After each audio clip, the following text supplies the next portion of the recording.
Hey y'all, good morning. So today I'm going to be talking about something a little bit different. It's not makeup related, and it's because of something that happened to me yesterday. Fun fact about me, I am a true crime enthusiast, and I am already doing things in the wrong order because filming and putting on my makeup at the same time is something I'm apparently still not able to do correctly. So anyway, I am a true crime enthusiast. I have been as long as I can remember. Not that I think crime is like, yay, crime, just that it's fascinating to me. And, like how people can do those things. So anyway, I listen to a lot of true crime podcasts, and also am a member of a couple of discussion groups about true crime. And yesterday, I was on my favorite Facebook discussion group about one of the podcasts that I listened to, and they had just reviewed a podcast called The Dream, which apparently delves into the evils of multi-level marketing. And while generally on this page, the kind of ethos is you don't say bad things about people, like you don't shame people, you don't judge people. Everybody is, even like the people perpetrating the crimes, like they have reasons for doing what they're doing, and things like that. It's very liberal, very no judgy. But as we all know, there's a list of people, groups that are still okay to be super judgy about and put on blast. And apparently people involved in multi-level marketing is one of them. And in all honesty, I can understand why. But also as somebody who is part of a multi-level marketing company, that I think for the most part does it right, or at least tries to do it right. I was like, I need to share a little bit and speak into this because, we're not scamming people. We're not taking advantage of anybody. I think we do some things differently that other multi-level marketing groups don't. And also, like, the products work. It's not like some crazy magic potion that you take and all of a sudden you're dropping 3 dress sizes or whatever. At least that's what they say. This stuff really works, and it's changed my life. And so I had to speak into it. And then the snark came out of everyone, and because I was one of those people. And and in reading through, of course, my initial response was to be offended, because I felt like they were generalizing and stereotyping and perhaps weren't super informed about. I didn't name the company. I was trying to speak as generally as possible. I didn't even talk about like the specific product, just my experience as a member and as a consumer. And of course, like I said, the snark came out, and it got really ugly, and I was really upset about that.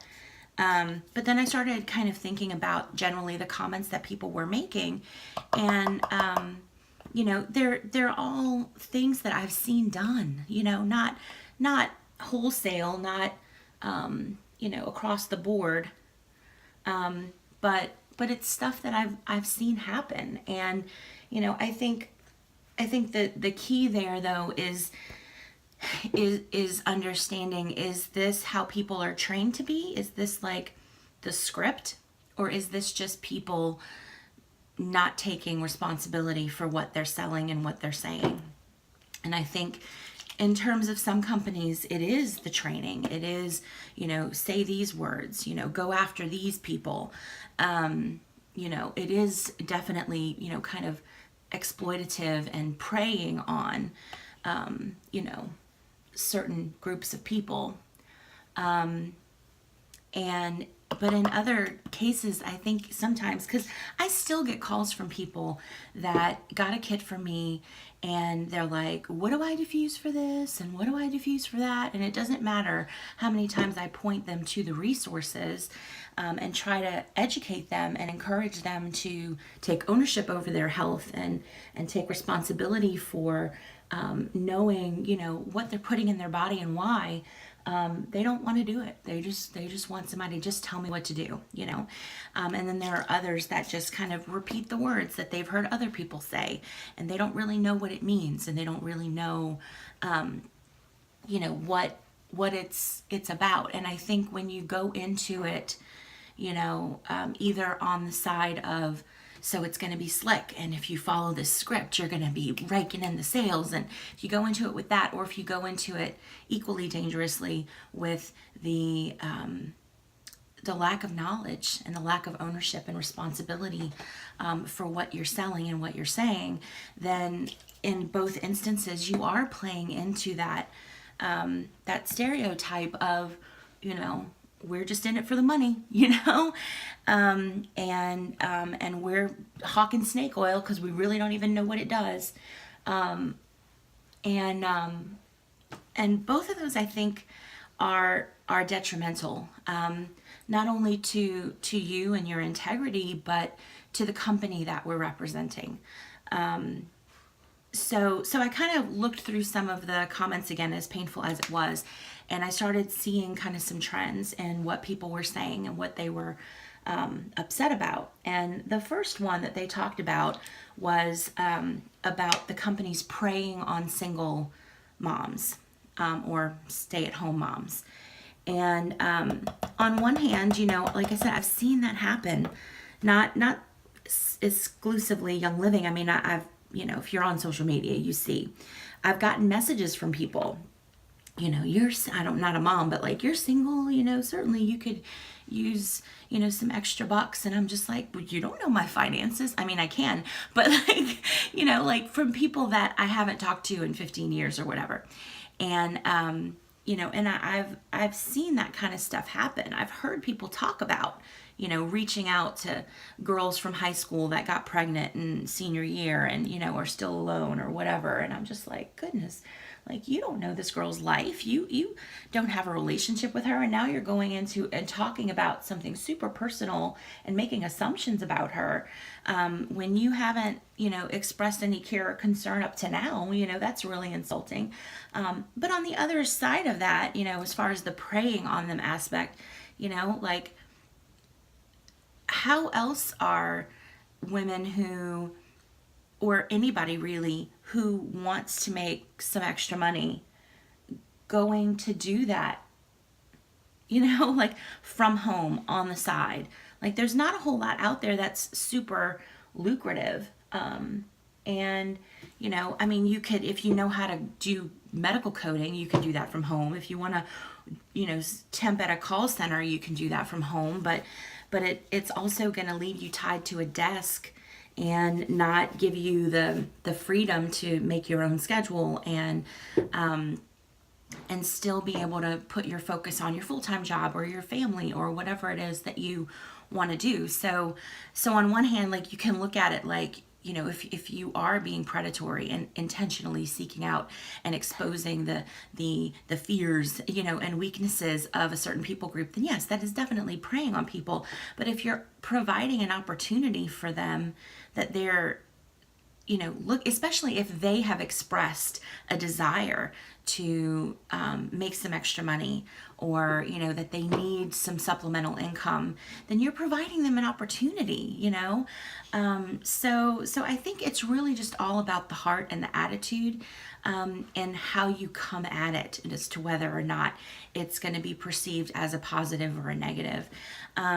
And so I kind of, like I said, I looked through some of the other comments, and some of the things, the criticisms were valid. And like I said, things that I've seen done before. So I just kind of put down some thoughts of ways to go against type, because I feel like I said, if you don't take responsibility for, knowing the company that you're a part of, knowing its policies and practices, knowing its products, and what that knowing the facts behind whatever script you've decided to use, then you are doing a disservice to the person that you're sharing with and to the company that you're representing. And you're playing into that stereotype and making it seem like you're just about the sale. So that would be my number one thing, is to be knowledgeable. People are going to, they're going to trust people that they think, have an authority in something. And you need to be worthy of that trust, number one. And if you're not educated, if you're not an advocate for your own health, if you're just repeating words and you don't know the meaning behind them, and if you're not willing to be honest and say, you know what, I don't know that because I don't really use that, or I don't really have that issue, but let me do some research and I'll get back to you, and point them to resources where they can do research themselves as well, and see how this fits for themselves. From the jump, encourage advocacy, encourage and model transparency, and emphasize education. That's going to go a long way with everybody. The other thing would be about your social media presence. And I think everybody, when you get excited about something, it's like all you want to talk about, and you want to be known, as the oily person or the natural health person or whatever, if that's what you're doing. But you also need to be balanced about it, so for every, you kind of need to look at your life and say, okay, like I'm a mom and I like funny memes and I'm into gardening and I do oils. Well, there should be an equal balance of posts on your social media presence, whatever platform you're using, so that all those things are covered, and it's not just, oils all the time, because people are going to hide you. They are going to block you. They are going to roll their eyes when they see anything from you, and they're going to feel like they're being sold to, and nobody wants to feel that way. So, and when you're sharing, make it true to life. One of the most successful things that I do, and I'm not by any means like trying to make $1 million with Young Living or anything, but one of the most successful types of posts that I've experienced, is when I'm just like, this thing is going on and these oils have saved my day or whatever, just very true to life. Like, I'm using this stuff and oh my gosh, it made a difference. And that's the stuff people respond to, is you using the products and being benefited from them, not just posting this gorgeous picture or, whatever, and then rambling on and on and on about, the product. Like, they just want to know, like, it's real life, you're using it, it's helping you, maybe it'll help me too. Like, be relatable, I guess is what I'm saying. Also, what I've found is in-person stuff, just sharing out of the progression of a conversation has also been the most successful. Those are the people that I think are more likely to jump in and to stay in, and to be more consistent and long-term in their use of the product. They're not just trying to help you out. They're not just trying to shut you up, like they have felt that there's a relationship there, and you have expressed care for them, and you have helped them, hopefully, with a problem. And once they feel that way, and they have a good experience with the product, then that's going to spur them on to want to learn more and try more and see if it can help in these other areas and stuff.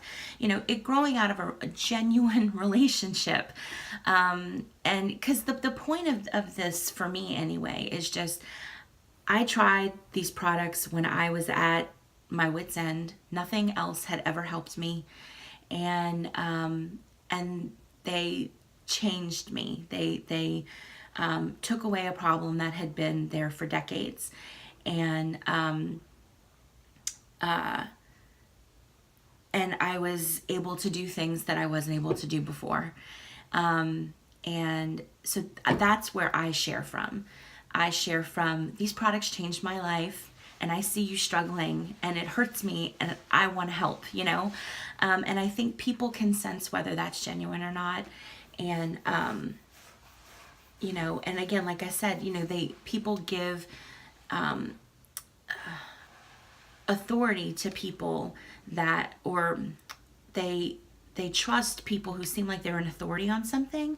Be worthy of that trust. Educate yourself. Be honest. And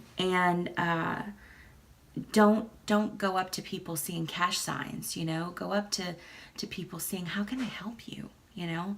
I think that, you know, like I said, I'm not in it to make $1 million in Young Living, but